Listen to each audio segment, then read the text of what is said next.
Hello musicians, Bucky Dirtle here. Welcome back. I'm doing another tutorial on MuseScore2. This is the open source music notation software. Fantastic piece of software. If you enjoy using this software, be sure to go to the developer's website and show them your support, because it is open source and they're doing fantastic work. Okay, let's get started. I'm talking today about the Note Inspector. Every note in the piece of music has the ability to change all kinds of parameters. And the way you do that is you click on the note head itself, and it opens up in the inspector over here on the right all the different parameters that we can change with respect to that note. Very cool. There's a lot of things we can do. So let's go down through all of them right now. Okay, so first of all, you saw I clicked on one of my D's, and let's start at the top. I have visible. If I unselect visible, when I click away, you'll see that it grays out the note. That note wouldn't be seen and printed, so it would make the note invisible. I'm not sure exactly when you need that, but there may be times when you would. Horizontal offset. So we click that, you can see it moves the note head up or down, backwards, forwards. You can move it around by changing that, and of course you can hit reset on the right hand side of that, and you can reset it. Now that's the horizontal or vertical offset. Now the next one is the leading space. So if I click that one, you'll see that the note, the head and the stem moves. It gives it more space in front of that note. Now you may find a time when you need that, especially when you're talking about songs with lyrics. There may be lots of opportunities that you'd need to actually give it a little bit more space. You can't make it much closer by bringing it down a few steps, but after that it doesn't go any closer. You can do that with any note.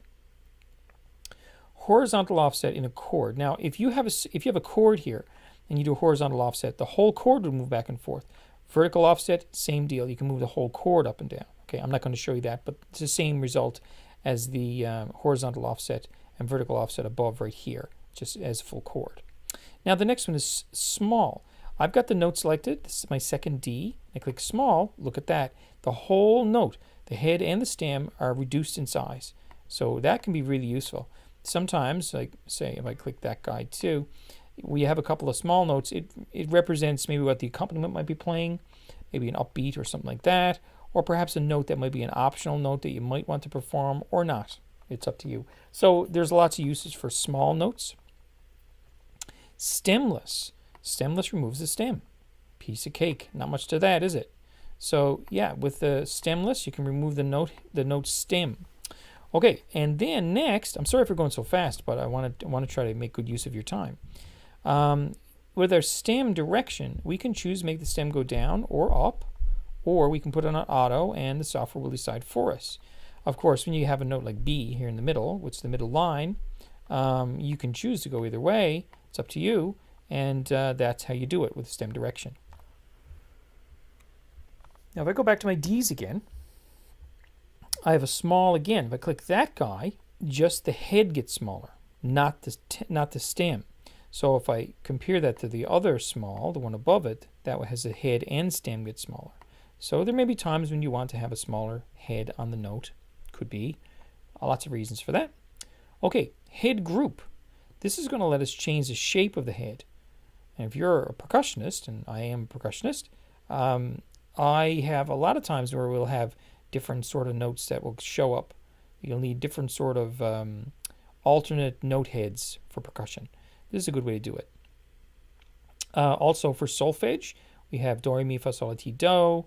All the different representative solfege symbols are here as well that we can use if you're working on solfege as well. So that's there for you too. Okay, next one is tuning. Now what tuning does is every time I click it, it moves it a semitone. It doesn't move it graphically. It just moves it in the playback. So if I was to play this back, well, I'm not going to do this right now, but if I was going to play it back, that won't sound like a D anymore. It'll sound like a D sharp. Okay, now there may be times when we want to do that. I'm not sure exactly when that could be, but you may want to change the tuning of a written note. Okay, and play, you notice that when I click on these notes here, you may faintly hear the sound of the note. Well, if I turn play off, when the playback happens, you will hear or not hear that note. Okay, so you will hear it when I click it like that, but you won't hear it in playback. Okay, let me turn it back on. Next one, velocity type. Now, velocity is something that is a MIDI term. Now, MIDI is musical instrument digital interface, and it's the way that your keyboard can speak to another musical device or computer. So the MIDI can be used to control MuseScore, so you can enter notes with MIDI. The word in MIDI that refers to volume or loudness is velocity. So we can increase or decrease the velocity here by using the offset here. You can also play it in as well. If you want to play in the velocity, you can play it with your keyboard. Okay, fixed line. Now, I'm not exactly sure what this one will be used for, fixed line. There's not a lot of documentation. But if I click fixed line, it takes it from being my D and it moves it to another position on the staff.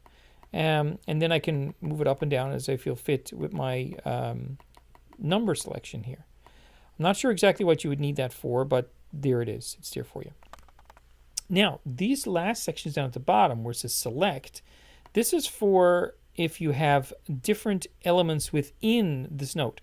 Like this note has a stem. You can see right here. It has 2 dots. I just added a double dot to it. So I can actually manipulate each of these separate elements. You can also have tuplet, hook, beam, and dot 3.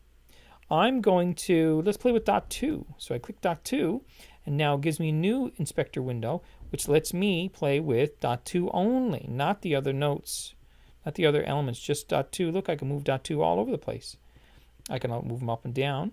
I could change the color of the dot 2 if I wanted, or make it invisible. If I want to go back to my note, I just click back in on the note head again, and I'm back. And oops, I didn't mean to change that. I can also change the stem. I can move my stem around if I want.